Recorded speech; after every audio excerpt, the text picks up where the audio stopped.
Assalamualaikum warahmatullahi wabarakatuh. Semangat pagi. Terima kasih.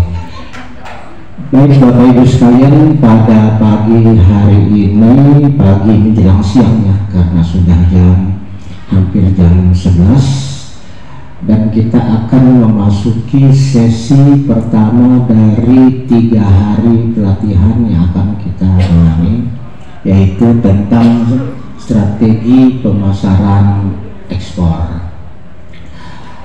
Sebelum saya mulai, tadi diminta Pak Reno sedikit memperkenalkan diri. Saya adalah Widya Iswara atau pengajar di Balai Besar Pendidikan dan Pelatihan Ekspor Indonesia. Pada hari ini untuk sesi pertama yang akan kita bicarakan adalah persiapan ekspor. Kalau kita lihat dari definisinya, ekspor adalah kegiatan mengeluarkan barang dari daerah pabean Indonesia. Berarti sebenarnya kalau yang ekspornya belum langsung, artinya mungkin hand carry, dibawa produknya ke luar negeri, atau produknya itu kita supply ke suatu perusahaan dan kemudian mereka yang ekspor, berarti kan produk kita itu sudah keluar dari daerah panen. Berarti sebenarnya meskipun tidak secara langsung kita sudah melakukan ekspor karena sudah keluar dari daerah pabean. Cuma yang dikehendaki adalah bahwa mengeluarkan produk kita dari daerah pabean Indonesia itu adalah melalui prosedur. Berarti tata cara, tata kelola produk untuk bisa keluar dari daerah kita dan masuk ke daerah pabean orang, itu ada prosedur yang harus dijalani.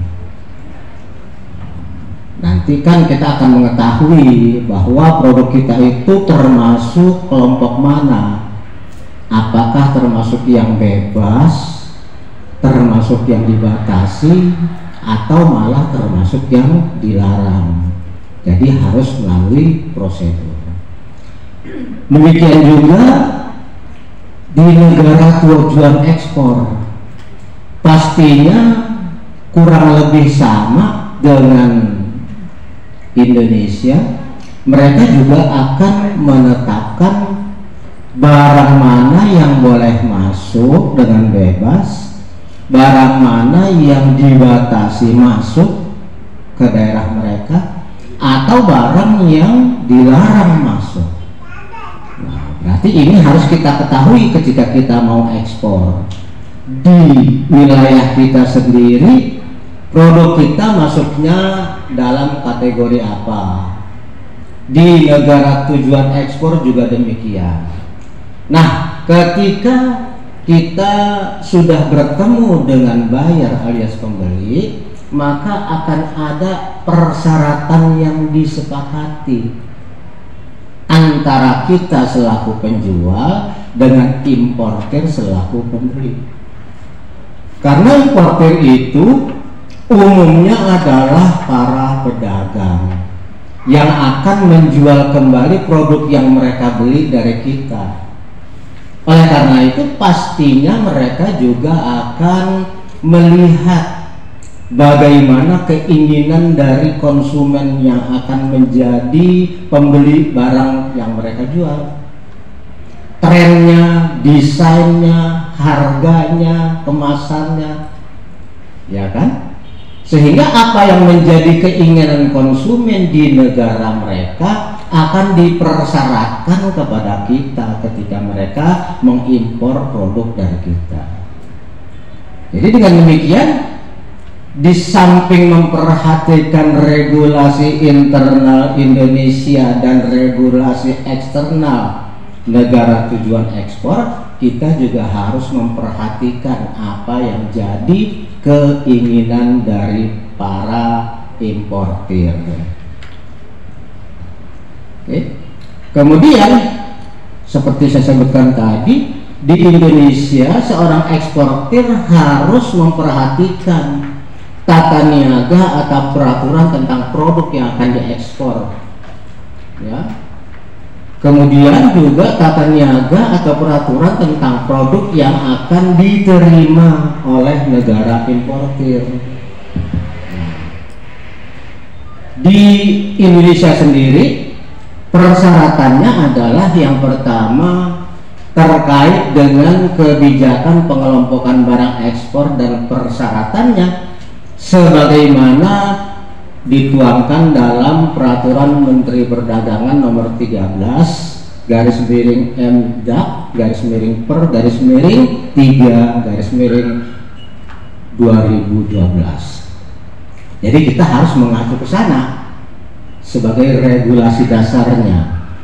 Di samping itu juga kita harus memperhatikan ketentuan umum atau tata niaga ekspor menyangkut prosedur dan dokumen terkait dengan apa produk yang mau kita jual. Karena untuk tiap-tiap produk di samping pengelompokan barang yang 3 tadi juga akan ada ketentuan-ketentuan yang diatur oleh kementerian atau lembaga terkaitnya. Misalnya untuk produk pertanian, regulasinya tentu harus mempraktekkan regulasi dari Kementerian Pertanian, ya. Kemudian untuk produk-produk kehutanan juga ada regulasi dari Kementerian Kehutanan dan seterusnya. Berarti kita juga harus memperhatikan bagaimana regulasi mereka, ya. Kemudian tentang pengawasan dan pengendalian mutu barang ekspor, karena pastinya kita ingin menjual produk yang berkualitas. Di samping negara tujuan ekspor sendiri pastinya juga punya standar yang harus kita penuhi supaya mereka mau membeli barang kita, supaya negaranya mengizinkan produknya masuk ke negara mereka. Jadi ada standar kualitas yang pastinya di negara-negara itu akan bisa berbeda satu dengan yang lain. Oleh karena itulah di dalam rangka kita mengekspor sebagaimana juga sudah diarahkan oleh pemerintah, sebaiknya kita arahkan ekspor kita ke negara-negara non tradisional. Oleh karena negara-negara tradisional, maksudnya tradisional ekspor, artinya sudah melakukan impor dari negara kita bertahun-tahun atau bahkan puluhan tahun, itu persyaratan menjadi sangat ketat. Misalnya ke Amerika, ke Eropa, ke Jepang, itu adalah negara-negara tradisional ekspor.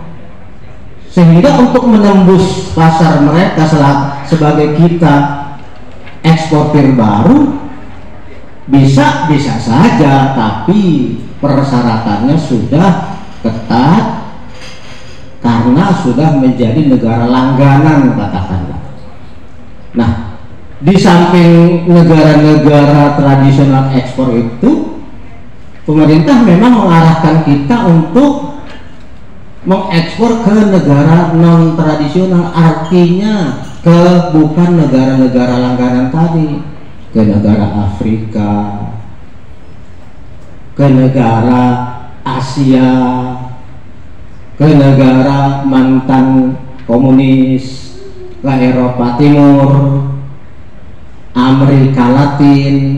Nah itu karena relatif persyaratan mereka tidak begitu ketat, sehingga kita masih lebih kemungkinan besar untuk bisa masuk dibandingkan negara-negara yang sudah tradisional mengimpor dari kita. Oke, yang berikutnya, di dalam ekspor juga akan ada yang namanya COO atau Certificate of Origin atau surat keterangan asal. COO ini sebenarnya merupakan suatu preferensi akibat perjanjian kerjasama antara Indonesia dengan negara tertentu dalam rangka untuk saling melancarkan perdagangan, saling meringankan beban, sehingga untuk negara-negara yang bekerja sama dengan Indonesia tersebut, mereka menerapkan kebijakan bea masuk yang mungkin rendah atau malah mungkin kosong, nol, tidak ada bea masuk. Supaya apa? Supaya nanti para importir tidak terbebani oleh harus membayar bea masuk, sehingga pastinya akan mempengaruhi harga jual kembali produk mereka. Oleh karena itulah maka importir dari negara-negara yang punya perjanjian preferensi dengan Indonesia pasti akan minta produk kita disertai dengan SKA tadi, supaya produk mereka ketika masuk tidak terkena bea masuk di negara mereka. Indonesia sudah banyak melakukan perjanjian preferensi semacam ini dengan berbagai negara, tetapi pastinya juga belum semua, sehingga ketika kita melakukan ekspor ke negara yang tidak termasuk memiliki perjanjian preferensi dengan Indonesia, berarti yang berlaku adalah tarif bea masuk normal sesuai dengan apa yang mereka terapkan. Dan tentunya mereka tidak akan minta SKA. Untuk apa? Tidak berfungsi. SKA hanya berfungsi kalau ada perjanjian preferensi perdagangan antara Indonesia dengan negara tersebut. Yang berikutnya adalah kita harus memperhatikan juga komoditi atau yang terkena bea keluar. Ya, ada produk-produk yang dikenakan bea keluar, tidak semua. Di negara tujuan ekspor itu juga kita harus melihat, memperhatikan prosedur dan persyaratan yang diterapkan di sana. Bisa jadi prosedurnya itu adalah meliputi tarif. Nah, kalau tarif ini kaitannya dengan SKA tadi.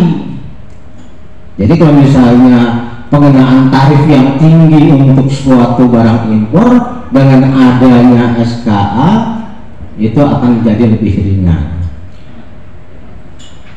Berarti ini juga untuk negara-negara yang tidak memiliki perjanjian preferensi dengan Indonesia akan menjadi kendala. Artinya akan membebani kita. Kenapa? Karena nanti produk harus kena bea masuk, sehingga pastinya importir akan mikir-mikir dulu dengan harga yang kita tawarkan. Harga dari kita ditambah tarif, kemudian berapa yang harus mereka jual. Kalau ternyata menjadi tidak kompetitif, mereka akan mempertimbangkan mau nggak beli dari kita, kan gitu. Yang kedua yang non tarif adalah persyaratan impor wajib. Arti setiap negara akan menerapkan persyaratan-persyaratan impor yang harus dipenuhi oleh tiap eksportir yang mau memasok produknya ke negara mereka. Ini bisa relatif beda-beda antara satu negara dengan negara lain, tetapi karena dia merupakan syarat wajib, maka mau tidak mau kita harus memenuhi. Bisa juga dia merupakan persyaratan impor sukarela. Nah, ini yang saya sebutkan merupakan persyaratan yang ditetapkan oleh si buyer atau importir. Contohnya ini, untuk ekspor baju muslim ke Malaysia, peraturan di Indonesia dia merupakan produk yang tergolong bebas diekspor, dapat dilakukan oleh eksportir, perorangan atau lembaga atau badan hukum. Tapi ketentuan yang terbaru, ekspor itu harus dilakukan oleh badan hukum, tidak lagi oleh perorangan. Ya. Kemudian kita lihat di Malaysianya Peraturannya mereka meminta adanya COO atau SKA Form D. Jadi memang untuk tiap negara itu formnya beda-beda ya, namanya, tapi kurang lebih isinya sama. Sementara untuk ekspor itu dokumen pengiriman relatif sama ke negara manapun, yaitu invoice, packing list, BL, dan dokumen-dokumen transportasi lain. Ya, invoice biasanya isinya adalah tentang jumlah barang, kemudian harganya, ya. Kemudian packing list juga demikian. Ya. Packing list artinya daftar pengemasan atau pengepakan dari kita, bahwa di dalam satu pak, dalam satu box, dalam satu dos itu isinya ada berapa, dan kemudian dalam pengepakan itu apakah hanya satu lapis atau berapa lapis. Sementara BL adalah dokumen dari maskapai yang akan membawa produk kita.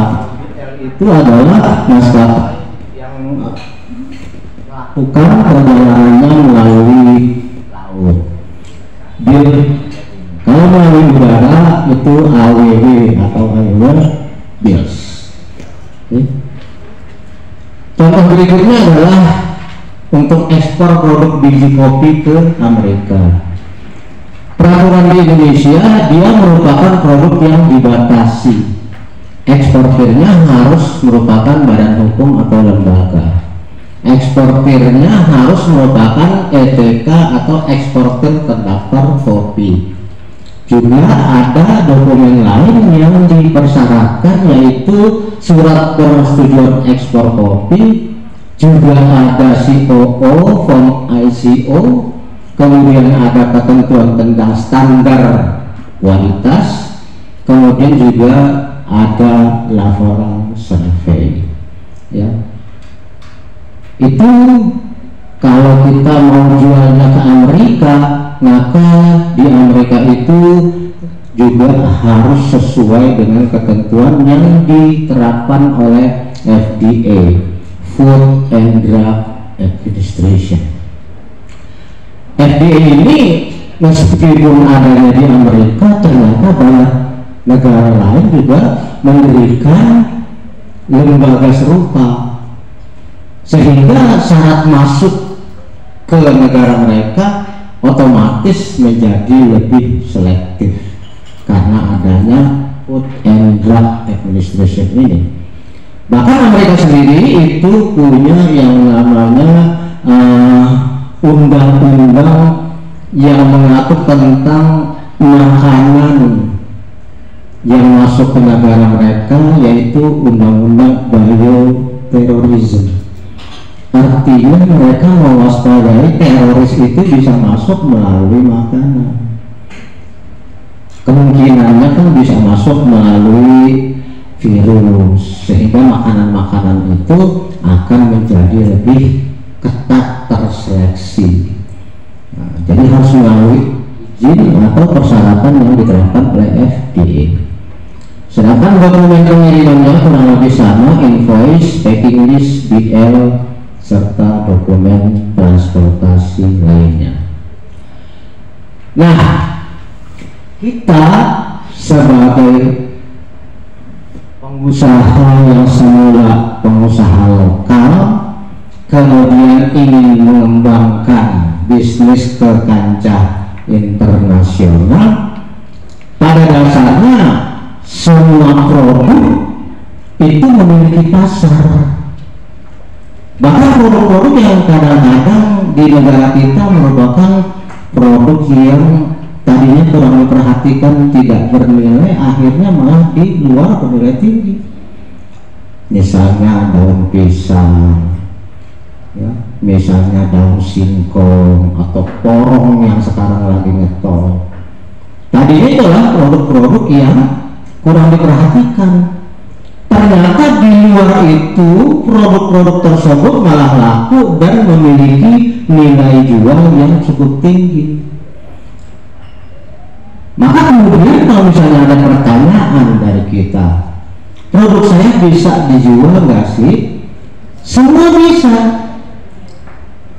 Cuma yang harus kita temukan adalah di mana pembeli itu dan apa yang menjadi persyaratan mereka. Karena pada dasarnya semua produk itu ada pembelinya.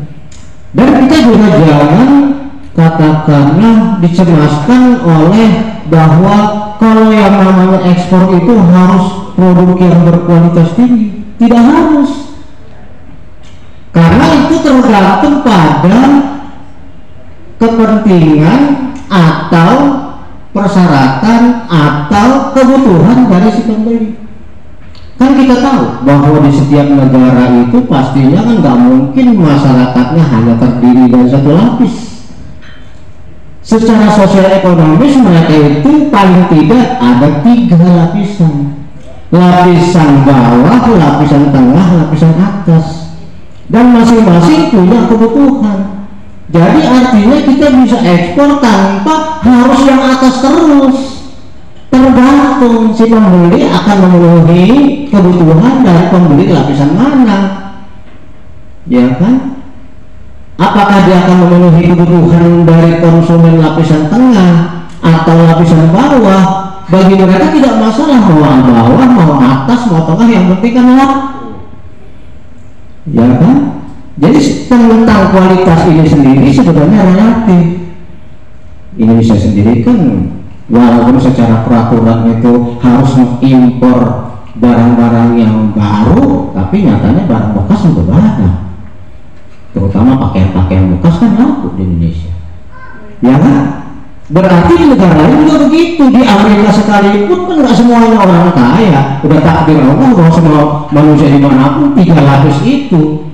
Apalagi kemudian nanti di bawah itu akan terdiri dari bawah atas, bawah tengah, bawah bawah, betul nggak Pak? Di tengah juga begitu, tengah atas, tengah tengah, tengah bawah. Berarti di tengah pun ada lapisannya, apalagi yang atas nggak semuanya sama. Ada atas atas, atas tengah, atas bawah. Berarti kemana kita akan menjualnya? Tergantung. Tidak mesti kita harus dikhawatirkan dengan wah harus yang berkualitas tinggi produk saya nggak memenuhi. Belum tentu itu yang dibutuhkan. Nah, tentu saja seorang eksportir itu harus punya kompetensi, ya kan? Karena eksportir itu adalah suatu kegiatan bisnis yang relatif beda dengan bisnis lokal. Katakanlah sebagai contoh, bisnis lokal kita berbisnis dengan orang yang bahasanya sama, kurang lebih kulturnya sama, waktunya sama, musimnya sama. Jadi relatif kendalanya sudah bisa kita perhitungkan karena banyak kesamaan. Tapi kalau dengan para importir, bahasanya beda, kulturnya beda, mata uangnya beda, sistem hukumnya beda, bahkan waktu juga beda. Ibu harus siap kalau kita berbisnis dengan orang yang beda waktu, di sini siang, di sana malam, di sini maghrib, di sana pagi. Jadi kita ditelepon tengah malam, jangan bilang ini orang mengganggu tengah malam telepon. Iya, kita di sana kan mereka siang, waktunya kita tidur, waktunya mereka beraktivitas, bekerja. Siap nggak kira-kira ditelepon atau harus menelpon tengah malam? Satu. Yang kedua adalah bahwa ekspor itu kadang-kadang di dalam jumlah yang lumayan besar. Maka ketika kita mau ekspor berarti kita harus memperhitungkan persediaan yang mungkin kita bisa lakukan kalau permintaannya besar. Apakah itu menyangkut stok bahannya, mesin produksinya, SDM-nya, dan sebagainya. Di sana juga kalau bisnisnya dengan orang yang dari negara 4 musim, pasti kan jangka waktunya lebih pendek ya Bu ya. Kalau di sini kan musim itu musim panas, musim hujan, hanya dua. Waktunya pun relatif bisa kita perhitungkan, walaupun akhir-akhir ini suka ngacak karena ke ekosistem sudah terganggu. Tapi kan relatif dua musimnya, di sana kan 4. Dan pastinya penjualan produk sangat terkait dengan musim, sehingga hanya 3 bulan yang ada, dan 3 bulan itu harus diperhatikan jangan sampai stok barang yang kita kirim melewati musimnya, udah gak laku lagi kan. Ya berarti kita harus siap dengan permintaan yang besar dengan irama kerja yang jauh lebih keras ketimbang berdagang dengan lokal. Belum lagi terkait dengan SDM. Di Indonesia ini kan kadang-kadang kalau produknya lagi dibutuhkan, kemudian mempekerjakan pekerja yang tidak tetap atau yang tetap, tapi yang tetap itu kemudian, Bu, saya permisi ya, mau cuti dulu, mau nikahin anak, Bu, cuti dulu ya, mau puasa, cuti dulu ya, mau lebaran, padahal permintaannya lagi banyak. Nah itu harus diperhitungkan. Jangan sampai permintaan lagi banyak, justru pegawainya kalau minta cuti karena masing-masing punya urusan. Ya, bisa nggak kita memenuhinya dalam tempo cepat dengan kualitas yang harus standar? Ini juga menjadi salah satu penyakit kita nih. Kadang-kadang produknya kalau di awal bagus, kemudian begitu laku kualitasnya berubah, atau permintaannya banyak tidak konsisten dengan kualitas. Ini juga salah satu penyakit dari ini kita, pengusaha kita. Ada satu peserta PPI, peserta pelatihan, yang kemudian mencoba untuk memarketkan dia punya produk dalam suatu pameran, dan kebetulan produknya diminati. Ada permintaan dalam jumlah yang lumayan, tetapi ternyata terpaksa tidak bisa dipenuhi. Karena apa? Karena produknya adalah kerudung lukis yang bikin dia sendiri. Berarti kan produktivitasnya sangat terbatas. Dalam jangka waktu yang cukup singkat harus memenuhi sekian, yang kerja dia sendiri, dia pun angkat tangan. Berarti peluang ekspornya lewat. Berarti SDM juga harus kita perhatikan.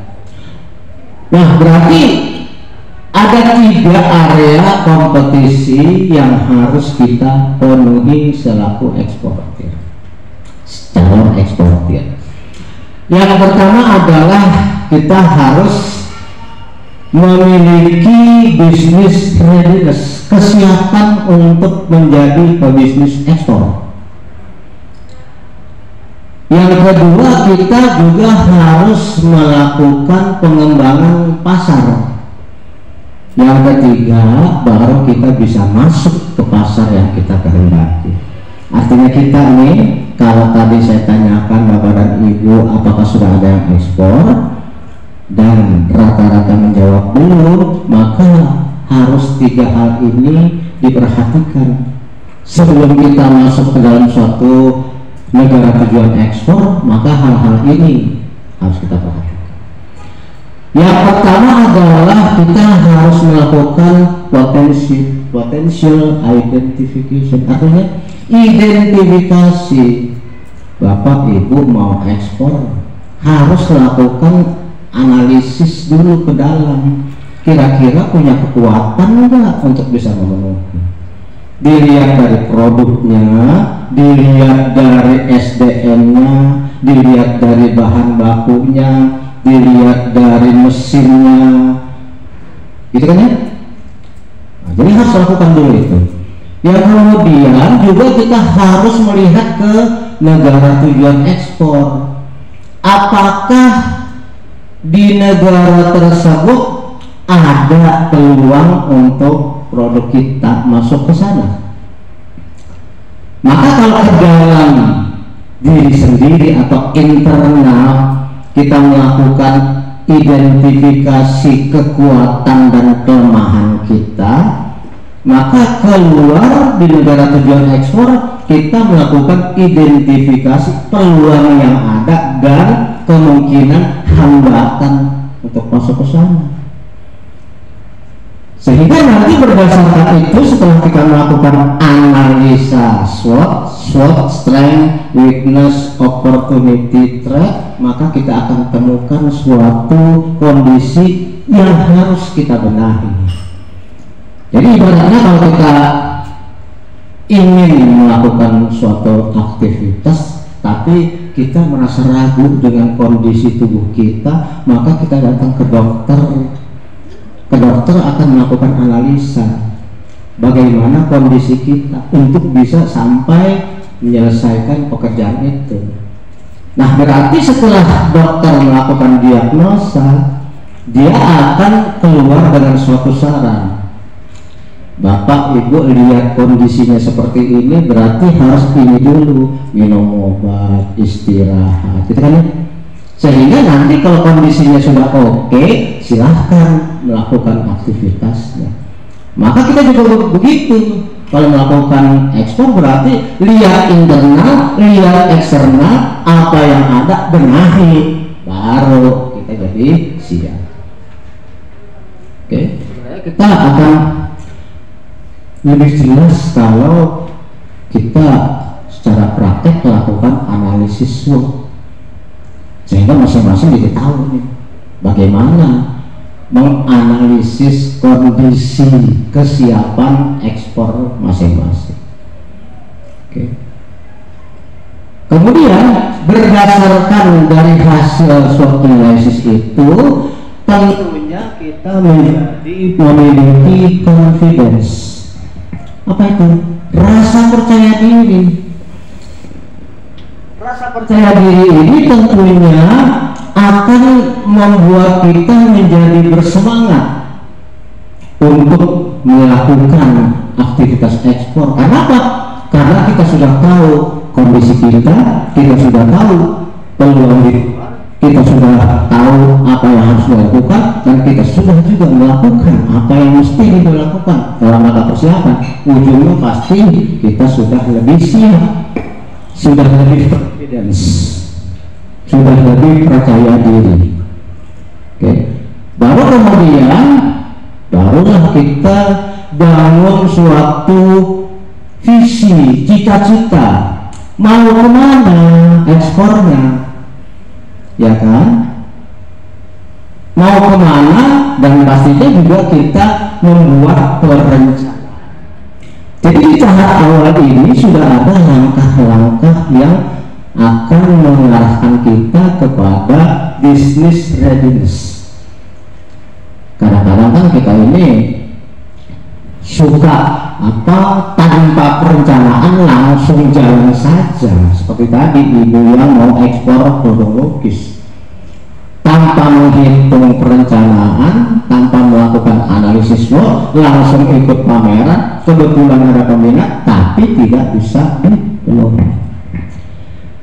Oke, sebelum kita melangkah lebih lanjut ke yang kedua, boleh saya tanya, Bapak Ibu sekalian, kalau mau melakukan suatu hal, katakanlah dalam hal ini ekspor, mindset kita itu bagaimana sih? Apa yang ada di kepala kita?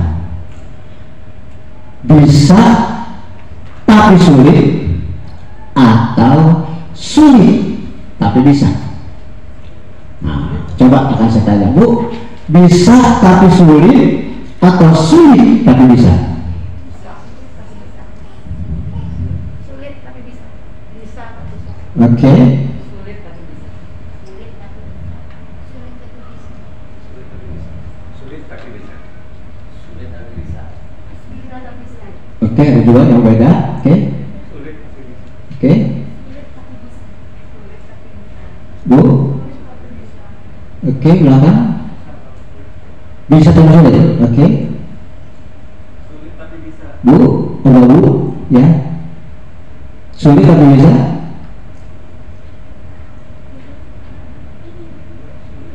Sulit tapi bisa.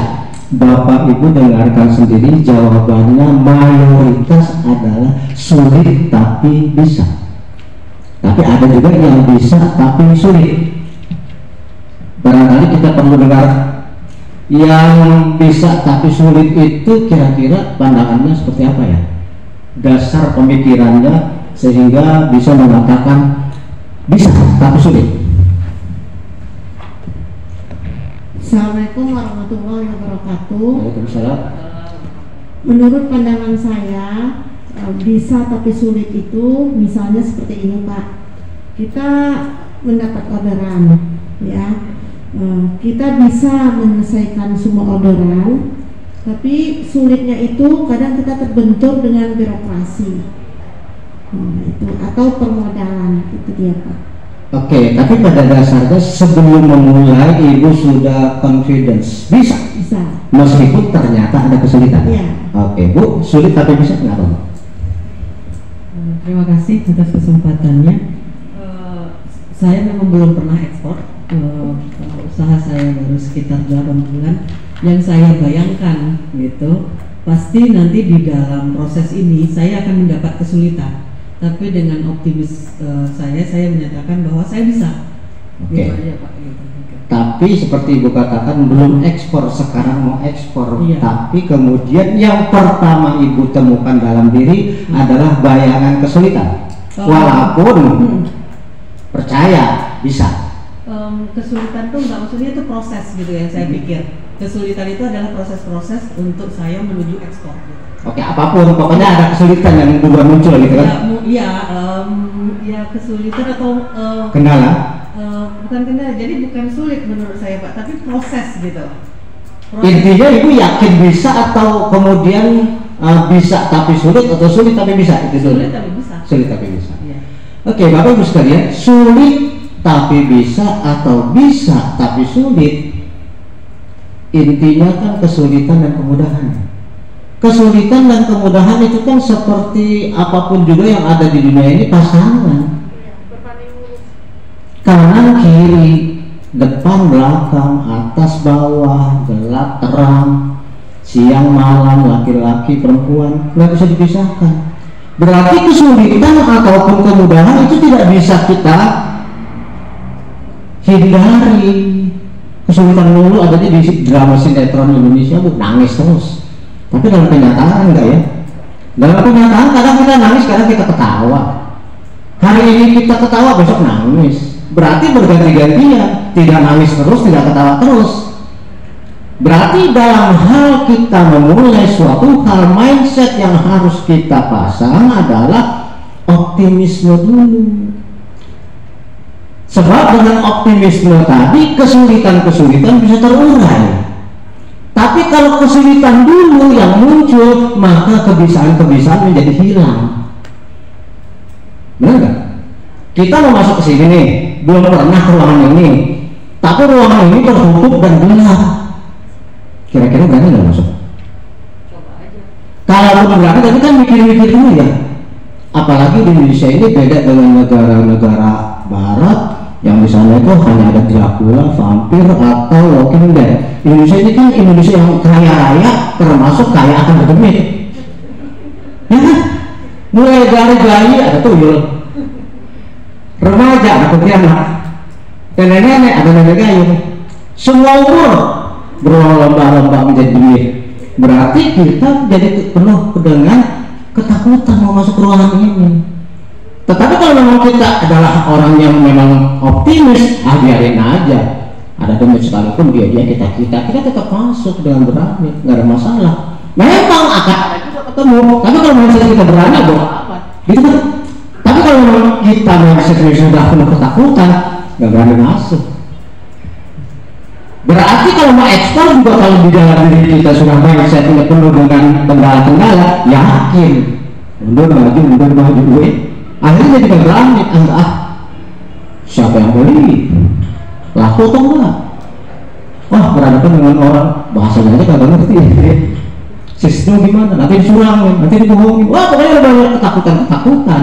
Padahal di setiap hal kalau kita optimis, insya Allah otak kita jadi lebih jernih untuk berpikir.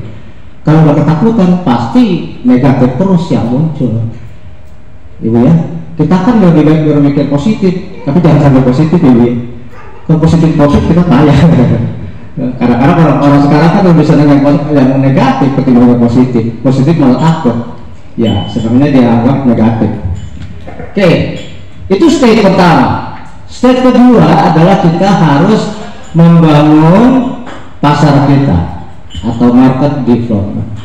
Artinya, Bapak Ibu sekalian, untuk membangun pasar ini, yang pertama kita harus lakukan market research, penelitian pasar. Kayak tadi itu intinya. Produk kita ini lakunya di mana? Kalaupun ada di negara tertentu, kita harus lihat negara itu memerlukan produk kita seberapa besar.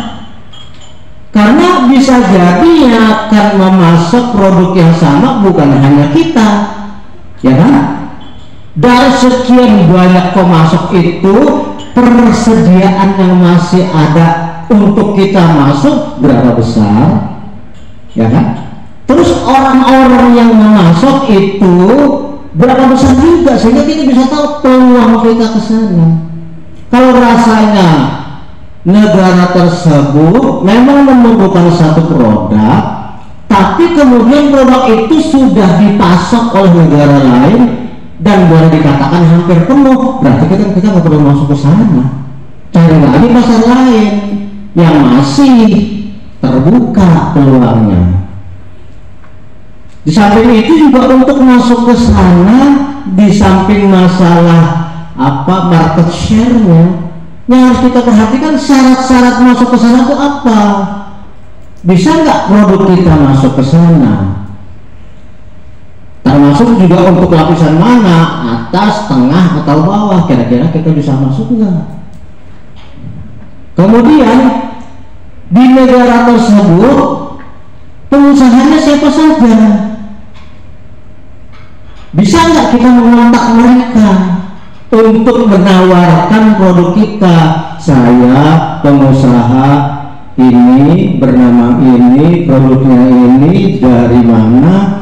Membaca Anda punya data, maka ada kesamaan, kemiripan antara produk-produk yang Anda beli dari orang lain dengan produk saya. Maka dengan ini saya tawarkan juga produk saya dengan kualifikasi ini. Nah, berdasarkan itu kan mungkin mereka jadi tertarik, ini kayaknya lebih bagus dari negara, ya kan? Nah, dari situlah berarti ada peluang untuk kita masuk setelah kita mengetahui seberapa besar peluangnya dan kita membuat satu atau mengirim satu introduction letter atau surat perkenalan. Seandainya kemudian mereka tertarik dengan produk kita, biasanya mereka akan mengirim, ya, entah melalui email, entah melalui WA. Kan sekarang udah modern ya. Sekarang kita malah jarang buka email atau surat langsung kita terima dari WA. Kalau dulu kan harus email, dokumen-dokumen harus email. Sekarang mah semua juga ada WA ya. Entah apapun juga bentuknya, tapi mereka memberikan respon kalau mereka memang tertarik dengan produk kita. Bapak yang sudah ekspor, mohon maaf Pak, ketika Bapak mengirimkan introduction letter, surat perkenalan kepada calon pembeli, kemudian mereka melihat surat perkenalan kita, biasanya mereka akan mengirim Bapak. Kalau di kejadian kita, Ya, tolong dikasih.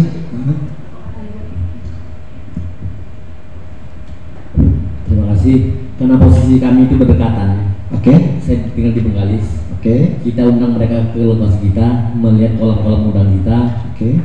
Lalu mereka minat.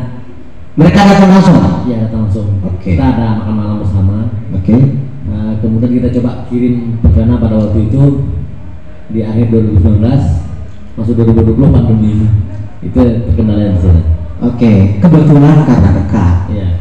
Tapi kalau yang jauh, ketika kita mengirim introduction letter atau surat perkenalan, itu mereka akan mengirim inquiry. Bu, istilahnya bahasa Indonesia, saya sudah baca surat perkenalan Ibu, tapi saya perlu data lebih lanjut, informasi lebih lanjut, lebih detail, lebih rinci tentang produk Ibu dan perusahaan Ibu. Itu namanya inquiry. Maka berdasarkan inquiry tersebut, kita akan menjawab. Dengan apa? Jawabannya adalah dengan letter of confirmation. Ya. Jadi kita akan menjawab mereka sesuai dengan inquiry Anda. Maka berikut ini saya akan kirimkan data-data saya. Nah, sampai sini bisa langsung order. Kalau tadi calon pembeli langsung mendatangi, bisa seperti itu, nggak masalah. Langsung detail terkait dengan ini. Mungkin dari Bapak dan Ibu ada yang berfungsi sebagai trader, pedagang perantara, bukan produsen. Ada pertanyaan ke saya, Pak, ini banyak kok mau langsung datang ke pabrik, sementara saya kan trader, bukan produsen. Kalau saya ajak mereka ke pabrik, artinya mereka langsung dong, saya dilewatin kan, betul nggak? Akibatnya nanti saya kehilangan bayar karena mereka langsung, dan pasti saya kehilangan fungsi. Itu nggak menjadi masalah seperti itu. Ada nggak yang mengalami seperti itu? Pak, mengalami?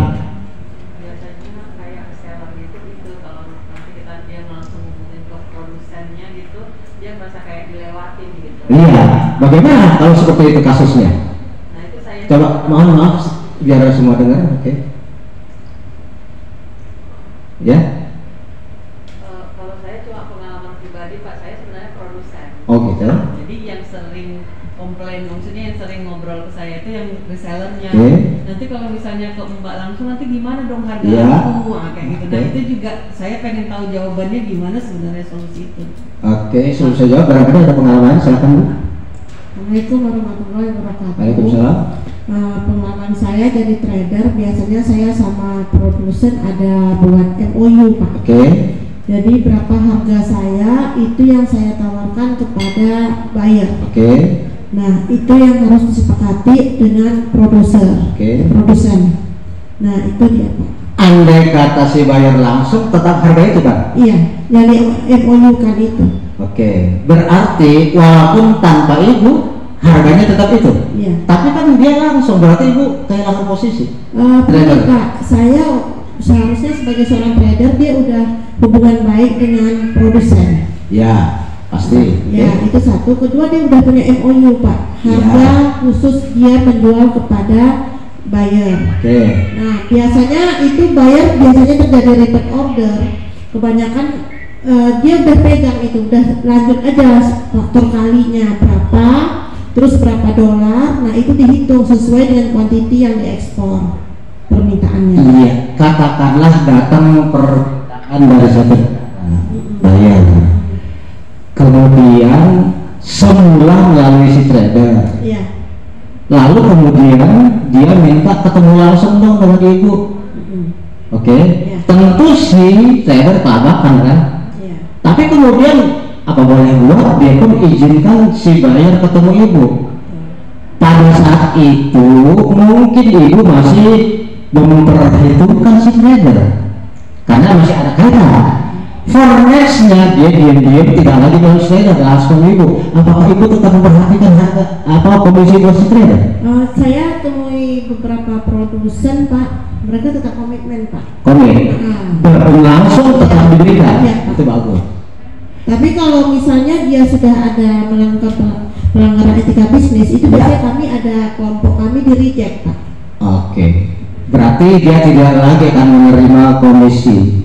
Oke, jadi mungkin pertimbangannya adalah meskipun sudah repeat order kesekian kali, tapi kan awalnya dari dia akan tetap komit diberikan. Tapi itu persentasenya berubah loh. Komitnya itu sekian persen tetap sekian persen meskipun orangnya langsung.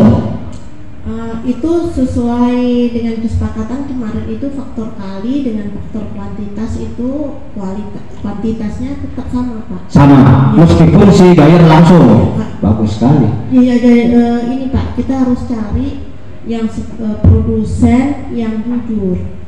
Ya. Nah, jadi kalau misalnya saya ada beberapa kali mendapatkan produsen yang tidak jujur, itu saya udah bicara sama beberapa kawan-kawan yang baik, yang sama-sama trader itu, dan kita tidak memberi kesempatan lagi Pak. Oke, bagus. Ada lagi barangkali yang ingin share dalam kondisi seperti itu si trader kehilangan fungsi dan dia dilewatin. Syukur kalau si produsen masih komit dengan MOU mereka. Tapi kalau misalnya berpikir itu kan kemarin dalam arti kamu yang tahu langsung, sekarang kan dia udah langsung. Untuk apa lagi dia memperhitungkan kamu? Karena apa? Kadang orang kan memperhitungkan kalau kasih komisi ya sesuai dengan iklan, mau enak bagi-bagi. Mau enak bagi-bagi, kan gak enak bagi-bagi. Jadi mereka udah diem pula mereka melakukan transaksi. Akibatnya si buyer, si trader lama-lama kehilangan job. Oke? Jadi kita kembali ke sini, berarti kita harus memang melakukan market research. Kemudian kalau produk kita ternyata ada peluang, tapi kemudian ada yang harus disempurnakan, maka kita melakukan product adaptation alias adaptasi produk. Adaptasi produk ini sebenarnya prinsipnya adalah ATM. Amati, tiru, modifikasi. Cina, Taiwan, Jepang, Korea itu kan sama prinsipnya. Maka mereka produknya itu nggak perlu inovasi, nggak perlu invensi. Coba inovasi. Ini juga salah satu pertanyaan yang sering muncul. Produk apa sih yang harus saya jual?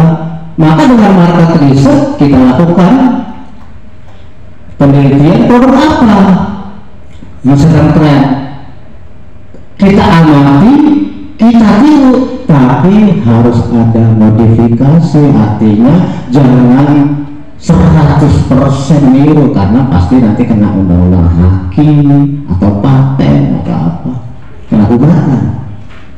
Tapi kalau misalnya sudah ada pergeseran, aman.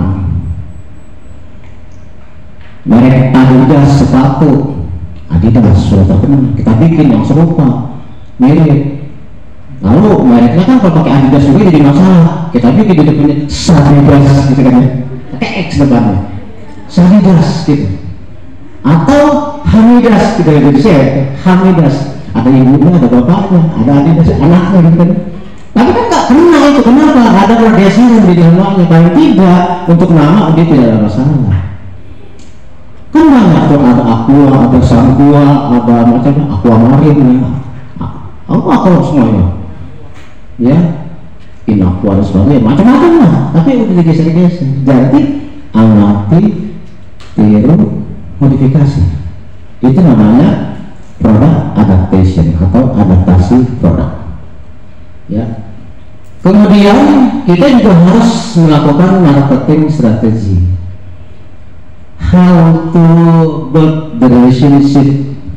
Bagaimana kita membangun hubungan dengan orang-orang yang kita tahu menjadi perusahaan pengimpor suatu produk, dan produk itu kita juga mirip. Nah, berarti kita harus bisa menunjukkan, meyakinkan kepada mereka, di samping produk-produk lain yang sudah Anda terima dari berbagai produsen, produk saya memiliki kelebihan ini. Berarti kita harus punya yang namanya produk kompetitif, punya daya saing, competitive advantage dibandingkan dengan dia. Saya lebih begini, harus bisa meyakinkan. Itulah namanya strategi untuk memasarkan. Ya. Kemudian promotion materials, bahan-bahan produksi. Bu, selama ini udah punya bahan promosi apa, Bu? Untuk lokal saja deh, Bu. Dalam lokal apa? Promosi itu apa sih alat-alatnya?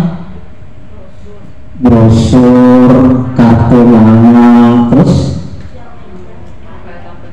profile company, product card profile, ya, terus price list.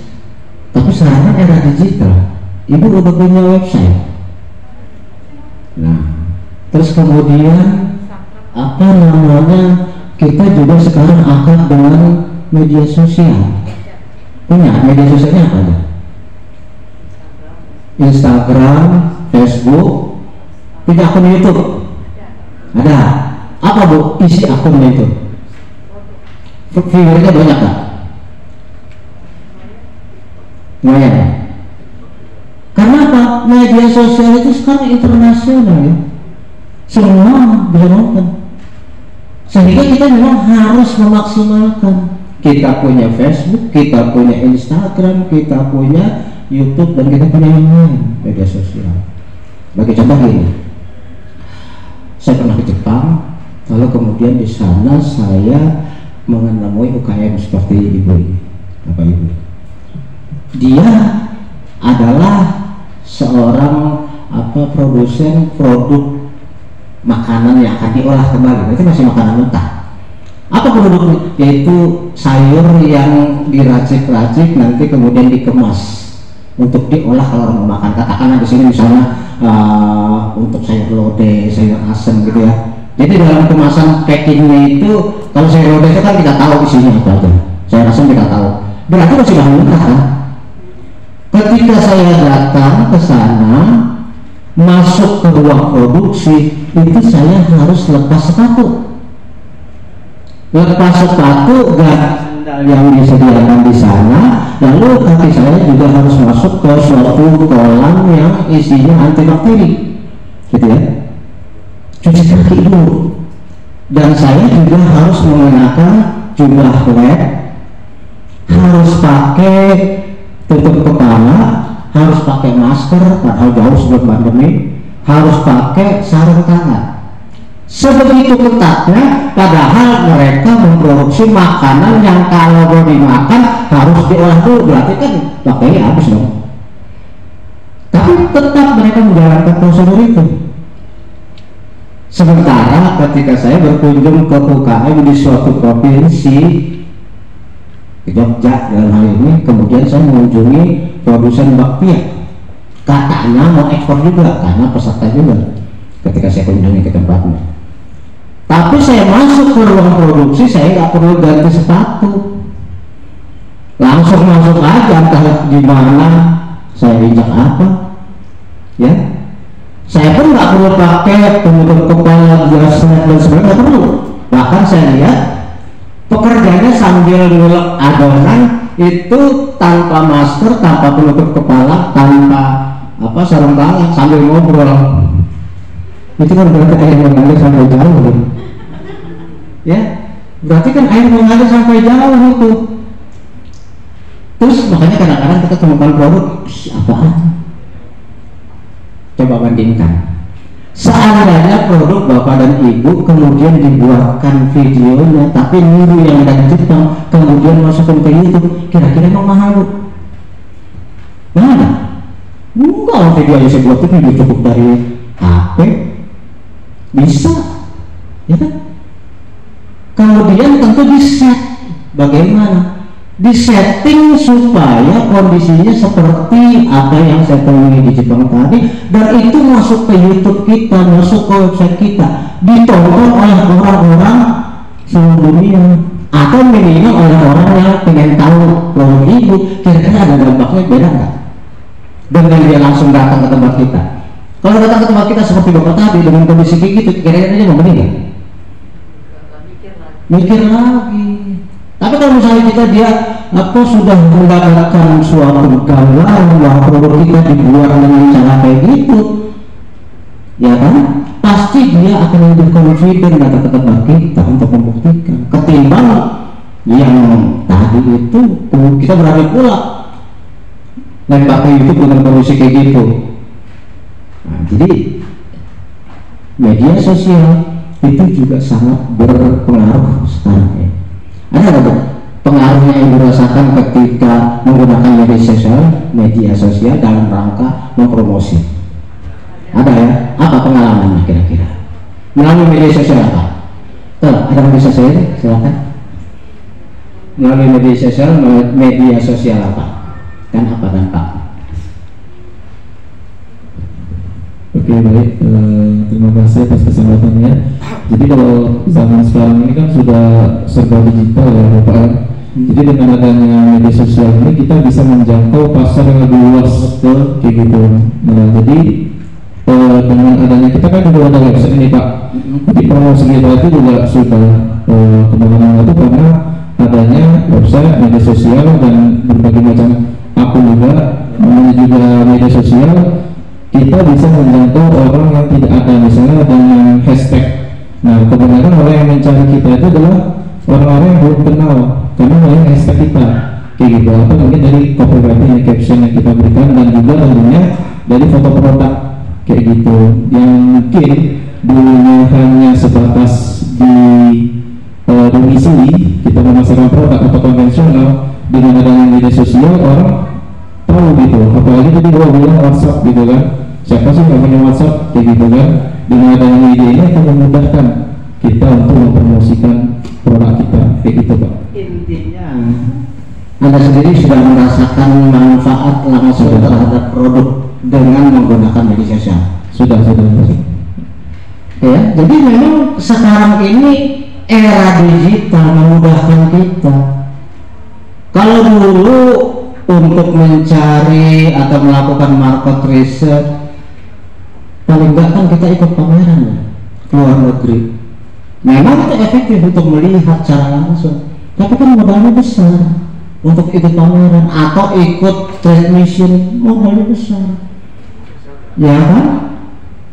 Nah sekarang sudah dimudahkan, termasuk juga nanti nih di sesi kedua nanti ketika kita mencari potensial buyer atau produk buyer, siapa yang sudah tahu atau familiar terbiasa buka trade map? Sudah? Nah nanti akan kita trade map itu adalah alat bagi kita untuk mengetahui produk kita itu dilakukannya di mana sih, di negara mana, seberapa besar potensinya, lalu kemudian bagaimana kita untuk menghubunginya. Itu sekarang ini udah mudah sekali.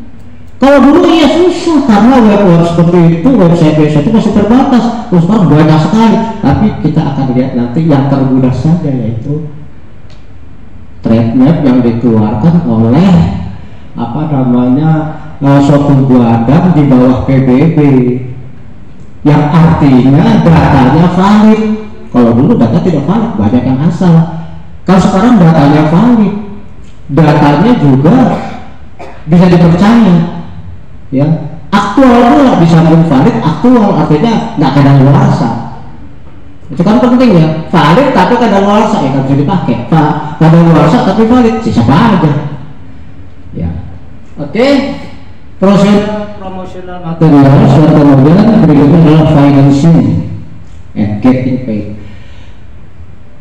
Financing artinya gimana sih cara kita melakukan pendanaan dan pada akhirnya menetapkan harga jual. Ada costing, ada pricing. Costing artinya menghitung semua komponen mulai dari bahan baku ke pengolahan sampai kepada ke promosi sampai kepada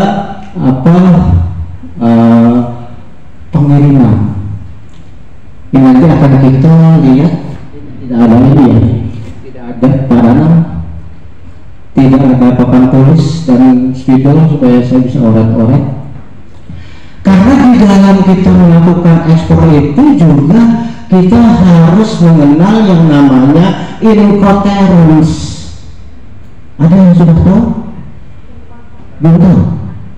Incoterms itu adalah International Commercial Terminologies. Nah ini kalau nggak ada papan tulis saya susah ininya. Ya, ini bisa.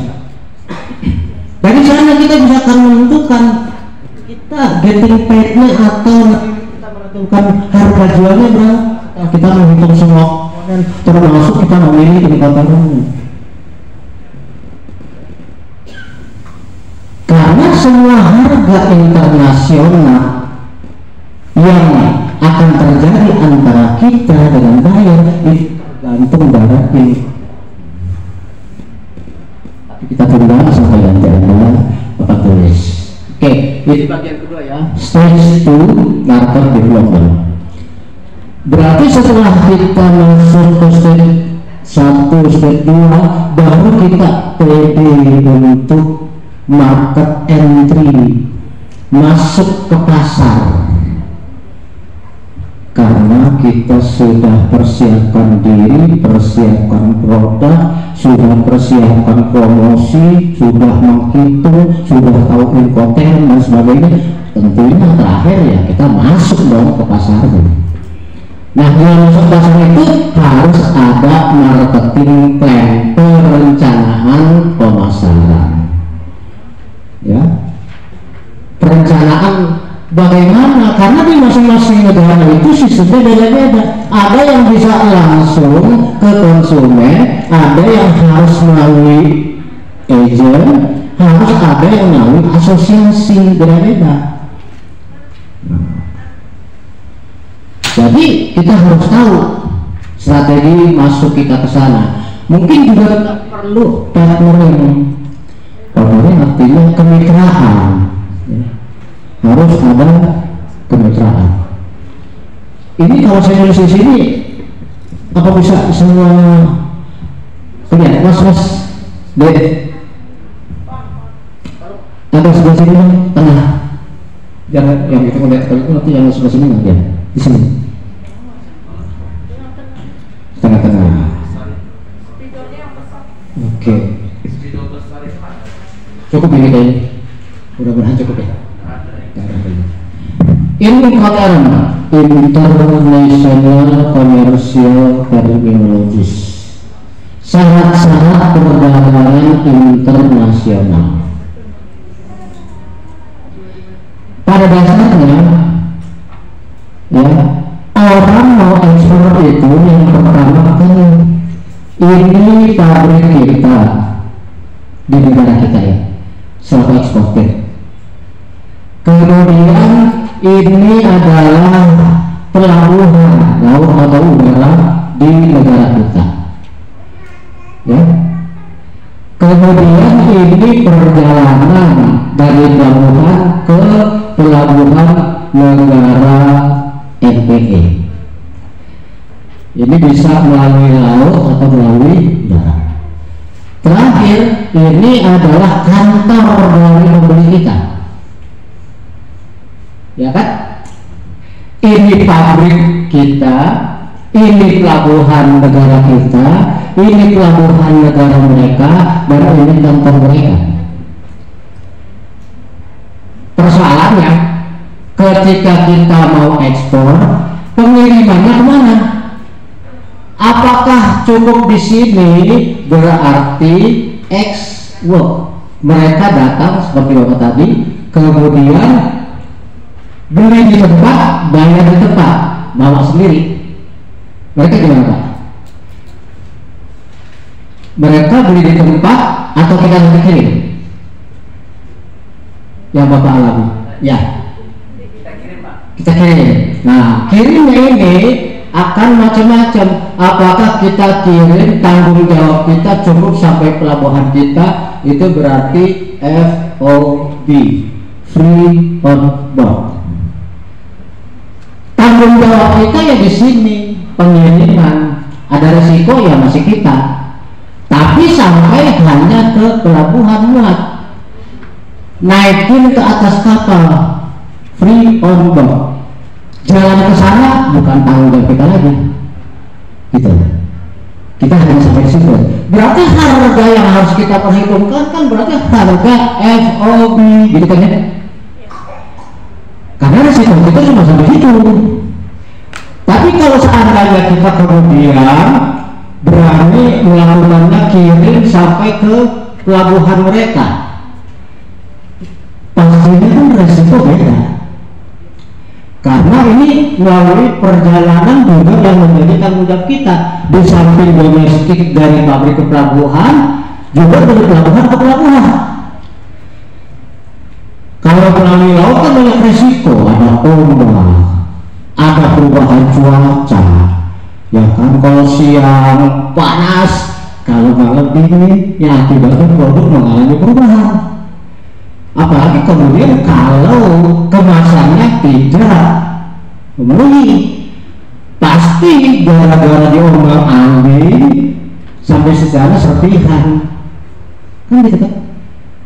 Sudah masalah cuaca dan sebagainya, belum kalau ketemu cek spell, ketemu cek jauh, bisa keluar mata satu, ya kan, ada lagi resikonya.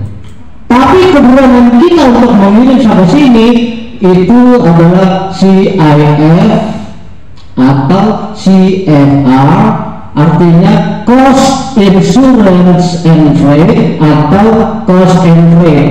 Kita kirim dengan asuransinya dan biaya-biayanya atau hanya biaya-biaya tanpa insurance, tapi beda loh dengan harga ini, ya kan?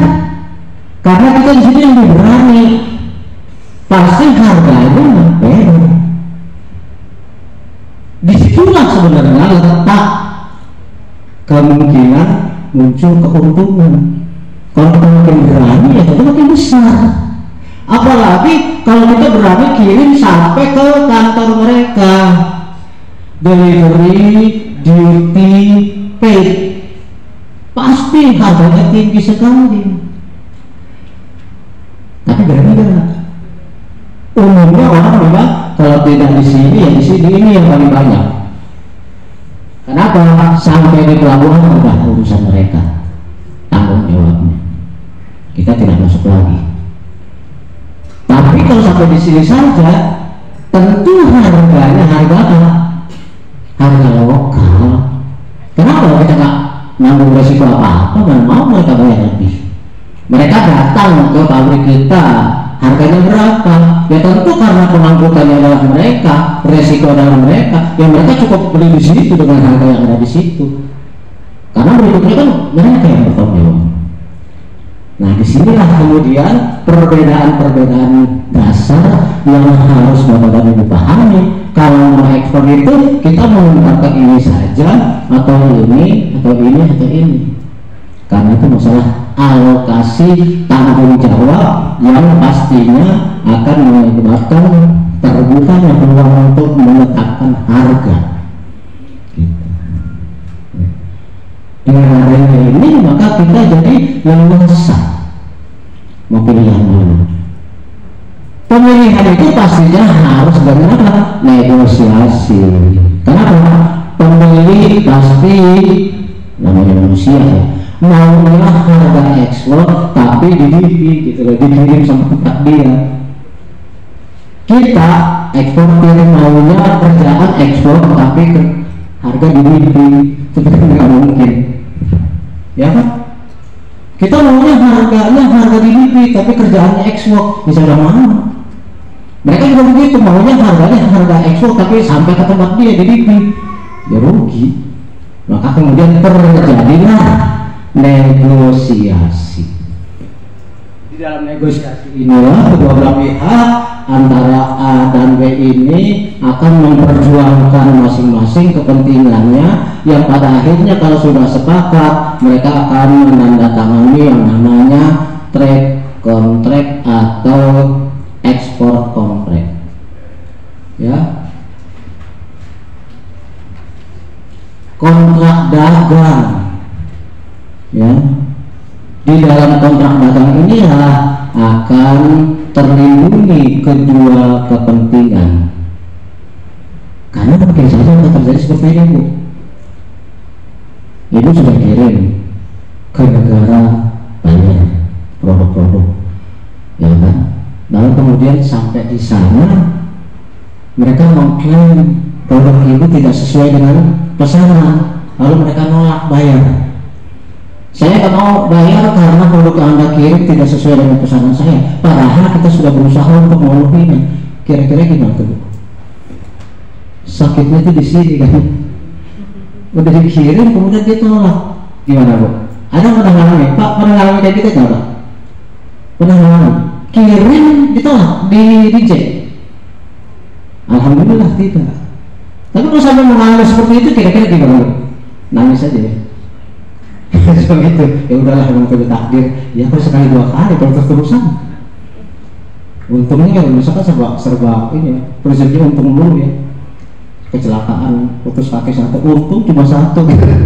Putus kaki dua, untung kaki doang. Mati, untung mati kalau nyusahin gitu. Untung terus. Ya. Indonesia selalu bersyukur. Tapi kan dalam bisnis kalau seperti itu kan repot. Berarti harus ada sesuatu klausul yang melindungi kalau sampai terjadi seperti itu. Antara lain, Bapak dan Ibu harus mencantumkan di dalam ekspor kontrak itu adalah klausul tentang pre-shipment inspection.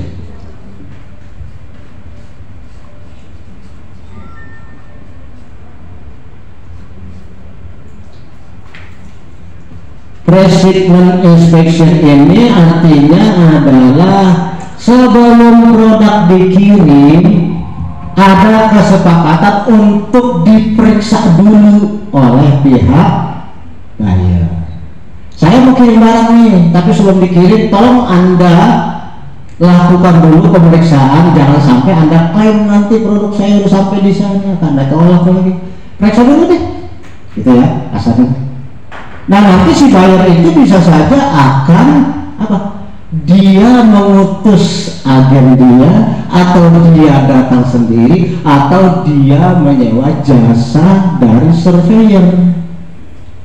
Jasa surveyor itu memeriksa apakah produk itu sudah sesuai dengan keinginan, dengan pesanan, maka nanti akan ada certificate of inspection, sertifikat hasil pemeriksaan. Nah berdasarkan itu maka tidak mungkin akan ada klaim karena sudah diperiksa. Jangan sampai nanti Bapak dan Ibu masuk ke ekspor kontraknya itu adalah bukan pre tapi post. Kalau post itu berarti sudah nyampe baru periksa. Nah itulah akan terjadi klaim. Ya, yang harus kita lakukan bukannya post tapi pre. Oke, di sini makanya ketika kita masuk ke dalam pasar, di samping marketing plan, partnering, dokumentasi, artinya kita punya dokumen-dokumennya harus lengkap. Karena kalau dokumennya tidak lengkap atau ada perbedaan isi antara satu dokumen dengan dokumen lain, maka kalau kita menggunakan letter of credit melalui perbankan, bank nggak mau bayar. Kenapa? Ada diskrepansi. Mungkin akan dibayar tapi beresin dulu, nah itu makan waktu. Makanya dokumentationnya harus benar-benar sudah fix ya. Kemudian juga costing and pricing. Tadi itu kembali lagi costing and pricing, kita ulang lagi dari bahan baku sampai bahan jadi sampai penetapan ini ya, incotermnya, baru kita pricing harga jual saya adalah sekian. Dalam negosiasi juga apakah penetapan ini atau ini, kita harus sudah tahu. Kalau pakai ekspor harganya, kalau FOB berapa harganya, kalau CIF berapa, kalau ini berapa, sehingga waktu negosiasi kita nggak ngitung-ngitung dulu, tapi sudah siap.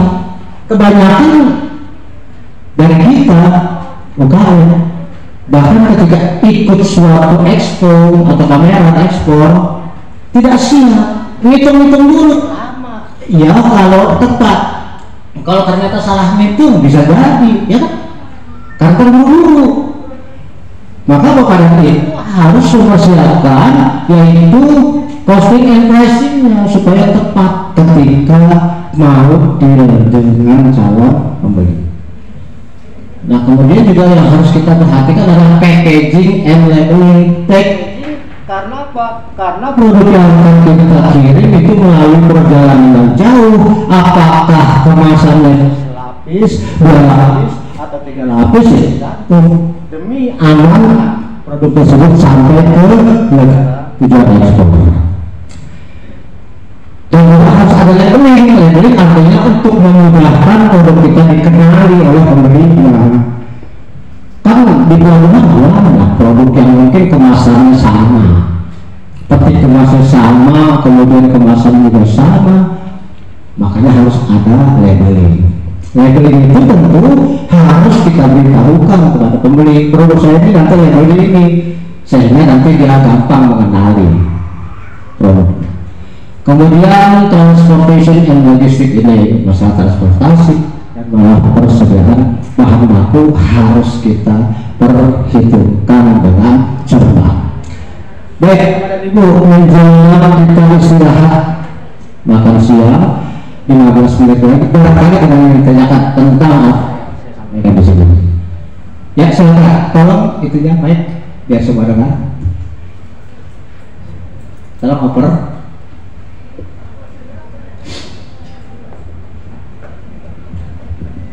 Halo. Ya. Selamat siang Pak. Siap. Oke Pak, terkait tentang penjelasan Bapak tadi saya ada 2 pertanyaan saja Pak. Yang pertama, menggunakan media sosial tadi yang kita pastikan adalah kita menjangkau buyer lebih luas. Tetapi bagaimana caranya jika kita menghindari buyer yang scam? Karena di sosial media itu sangat banyak sekali buyer yang scam. Terus yang kedua tadi saya tertarik di jasa surveyor itu loh Pak, yang buyer disuruh cek kan biar kita tidak dikembalikan barangnya. Itu biasanya surveyornya dicek di gudang atau di pelabuhan. Itu aja Pak. Baik. Pertanyaan pertama, bagaimana kita mengecek apakah ini pembeli manusia atau siluman? Ini orang beneran atau orang bener gitu kan? Seorang pengusaha di zaman modern dan apalagi di negara maju, kemungkinan besar dia juga punya website. Bisa dipastikan dia juga punya media sosial.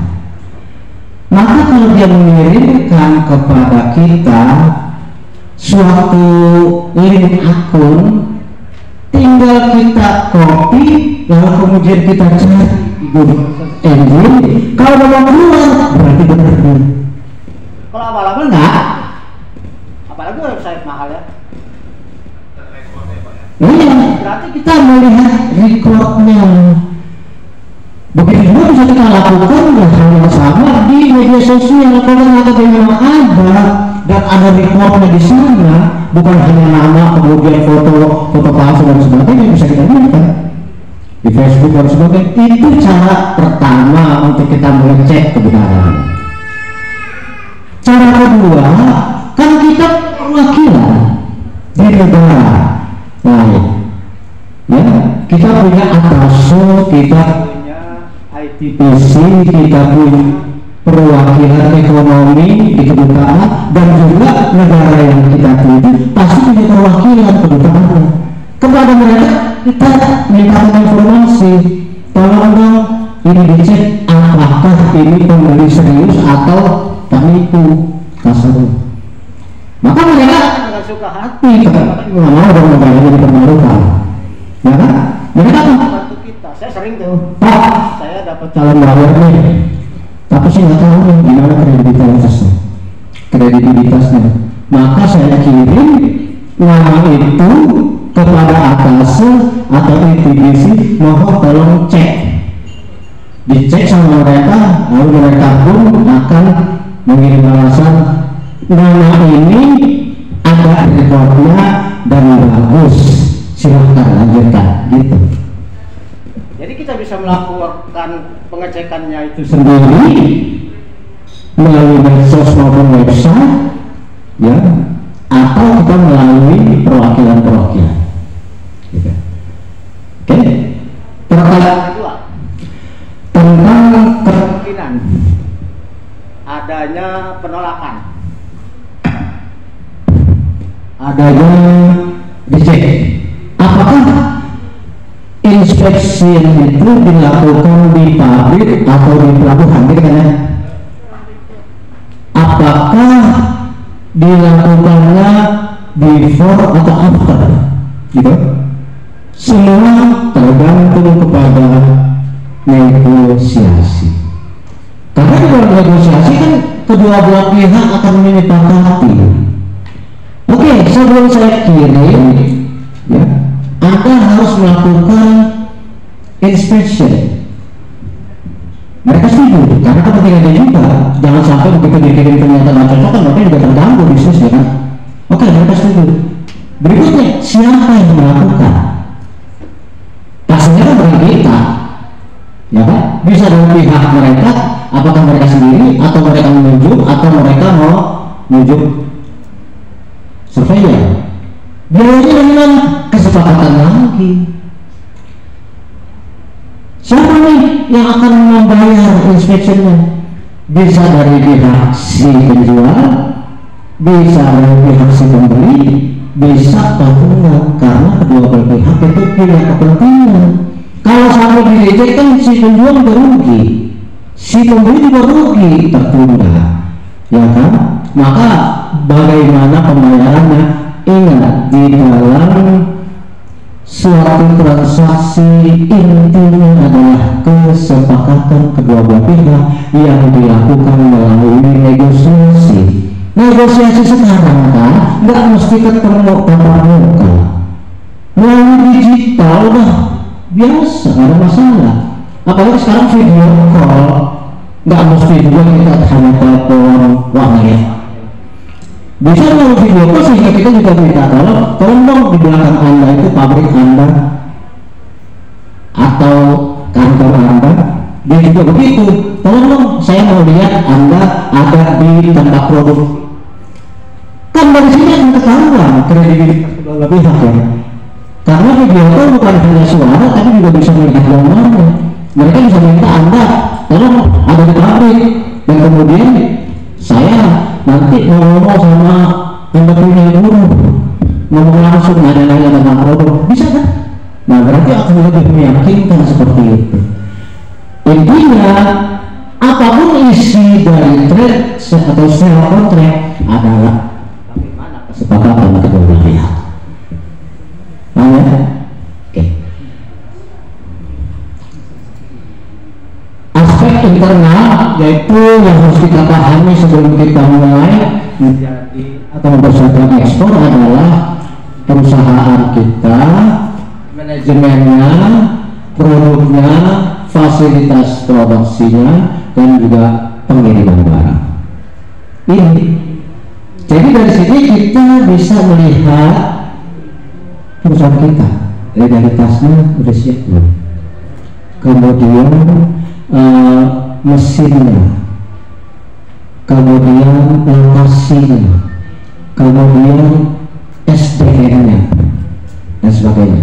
Kalau manajemen, kira-kira SDM-nya itu benar-benar ekspor, ada pengalaman enggak? Terus kemudian kalau melakukan kontak dengan calon buyer, dengan baik, familiar nggak dengan bahasa dan sebagainya. Oke, produknya sendiri, apakah memenuhi atau? Nah, tentang produk nanti akan kita bicarakan di sesi ketiga. Ya. Kemudian fasilitas produksi, mesinnya, jalan rayanya, lokasinya, pelabuhannya, itu mulainya enggak? Kalau kita di sini kemana pelabuhannya? Gitu kan? Terus jalan dari pabrik kita menuju pelabuhan bagaimana?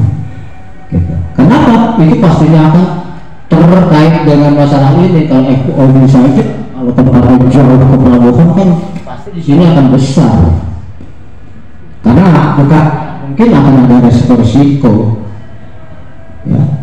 Terus kemudian pengiriman barangnya. Pengiriman barang itu juga kita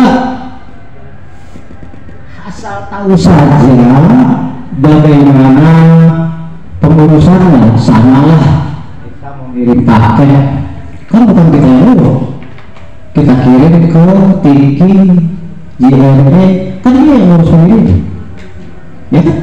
Kita nggak perlu tahu sampai pilihan kapal dan sebagainya, bukan urusan kita. Yang penting untuk sampai paket ke tujuan kira-kira berapa hari, kita akan dikenakan biaya berapa? Ya sama dengan produk ekspor. Tidak perlu kita sampai terlalu mendetail tahu semuanya. Kita cari tata dan sebagainya. Kita yang berhubungan musik juga.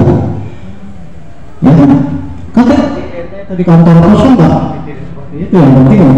Ini barang saya. Tolong kirim. Berarti identifikasi perusahaan adalah kesiapan perusahaan, kesiapan produk dan produksi, kesiapan pengiriman barang, kesiapan manajemen, sehingga kita bisa mengatakan apakah produk kita itu siap tidak untuk ekspor. Internal juga mencakup adalah yang perlu diperhatikan legalitasnya. Kita punya NIB dan NPWP itu sebenarnya untuk bisa ekspor dasarnya itu dokumen utamanya. Kemudian ada dokumen-dokumen yang lain terkait dengan produk yang akan kita kirim dengan instansi yang terkait dengan produk kita. Domisili juga penting untuk kita perhatikan. Misalnya sertifikasi perusahaan, kalau kita memproduksi suatu produk terkait dengan organisasi tersebut, SPLK itu kalau kita produksi produk kayu, ya. Kemudian produsen atau non produsen, apa produsen atau kita trader. Oke, proses kegiatan ekspor. Udah pernah lihat bagian ini? Bisa ya? Oke, kita uraikan sedikit ya sebelum nanti kita akan istirahat. Ini kita lihat ada garis pemisah. Ini ke kiri dalam negeri, keluar adalah luar negeri. Ketika kita mau ekspor, maka seperti saya katakan tadi, pertama kita lakukan korespondensi, kirim introduction letter, dibalas dengan inquiry, nanti selanjutnya kita akan melakukan confirmation letter dan sebagainya, sampai akhirnya kita melakukan pendatangan kontrak. Oke, ekspor sell kontrak. Berdasarkan itu berarti sudah ada kesepakatan kan antara kita dengan calon pembeli. Maka kemudian nanti berdasarkan ekspor sell kontrak itu, si importir akan mendatangi bank di negara mereka untuk buka LC. Kalau sistem pembayarannya disepakati dengan LC, maka dia akan datang ke bank di negara dia untuk buka LC. LC setelah dibuka oleh bank akan dikirim ke bank di negara kita yang disebut sebagai correspondent bank atau receiving bank, misalnya Bank Mandiri, BCA dan sebagainya. Nanti bank yang menerima LC itu akan meneruskan LC tersebut kepada kita. Berarti di sini sudah ada dokumen, ada dua dokumen kontrak yang kita pegang, yaitu yang pertama adalah ekspor sell kontrak atau kontrak payah, yang kedua adalah LC, ya kan? Berdasarkan itu berarti itu sudah confirm, sudah ada kepastian tentang ekspor, status ekspor. Maka berdasarkan itu kita mulai menyiapkan barang dan menyiapkan pengiriman. Untuk pengiriman kita tentu mendatangi ekspedisi, apakah laut atau udara, ya. Dari ekspedisi tersebut kita akan mengurus BL kalau atau AWB kalau udara, ya. Setelah itu kita juga akan mendatangi bea cukai, ya, bea cukai untuk mengurus PEB. Kita mengurus PEB, pemberitahuan ekspor barang nanti dibalas oleh bea cukai dengan mengeluarkan nota pelayanan ekspor atau NPE. Berarti sudah ada dokumen yang kita pegang. Ada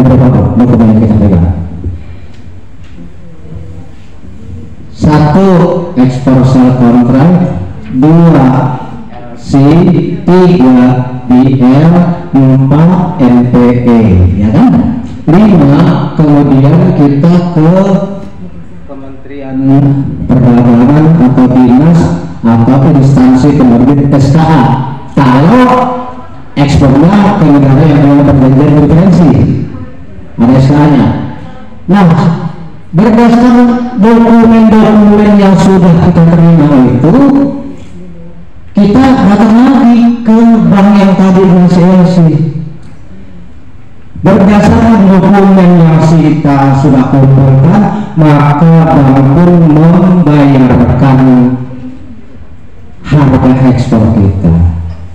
Tidak, padahal barang masih jalan, masih dikirim oleh ekspedisi. Kita datang ke bank menyerahkan semua dokumen yang itu oleh bank dikirim ke bank opening di negara importer. Kalau produknya barangnya sudah sampai ke pelabuhan tujuan, maka si bank akan memanggil importer. Ini barangmu sampai ini dokumennya. Berarti nanti si importer akan ngambil barangnya pelabuhan tujuan. Sampai di situ selesai. Ya. Jadi ini adalah prosedur ekspor yang umum terjadi di dalam transaksi ekspor impor. Perhatikan? Ya, silakan. Mike. Ya Pak, tadi tertarik di kegiatan seller harus memberikan letter introduction, terus buyer kasih inquiry, lalu seller memberikan letter of confirmation. Pertanyaannya gini Pak, kenapa kita harus melewati proses ini? Bisa nggak Pak kita langsung kasihkan aja company profile yang dimana isinya itu seluruh inquiry kita, seluruh produk kita, harga kita, lalu si buyer langsung take a deal gitu Pak? Ya boleh-boleh saja, ini kan harus dalam arti umum itu. Kalau yang penting kan antara kita selaku seller dengan mereka selaku buyer, entah apapun prosesnya tercapai kesepakatan. Saya kira ini harus sebuah proses yang lain. Bukan prosedur. Bukan ya Pak? Bukan. Artinya entah apapun juga, yang penting Anda dengan pembeli tercapai kesepakatan. Bisa saja langsung WA-an, langsung video call, langsung kemudian bisa ketemu negosiasi tanpa harus ada introduction letter. Introduction letter itu kan suatu perkenalan kalau kita nggak kenal. Tapi kalau misalnya ada orang yang bawa kita memperkenalkan, otomatis kan letter of introduction tak perlu lagi, ya kan? Kita dapat rekomendasi, ini pembeli ini perlu nih, kamu hubungi aja langsung, kan nggak perlu lagi. Tapi yang tidak berdasarkan informasi yang kita dapat dari orang, ya pasti juga, saya dapat nama Anda dari si Anu, kan perkenalan juga, ya kan? Saya dapat data Anda waktu Anda ikut pameran, saya juga ikut, maka kelihatannya produk Anda itu apa namanya terkait dengan apa yang saya produksi. Boleh nggak saya nawarin produk saya? Kan jadi di situ. Kalau tercapai, ya udah, deal transaksi. Selesai. Oke, sudah diberi tanda, berarti kita sampai kepada sesi rehat dulu. Terus saya kalau begitu bertemu.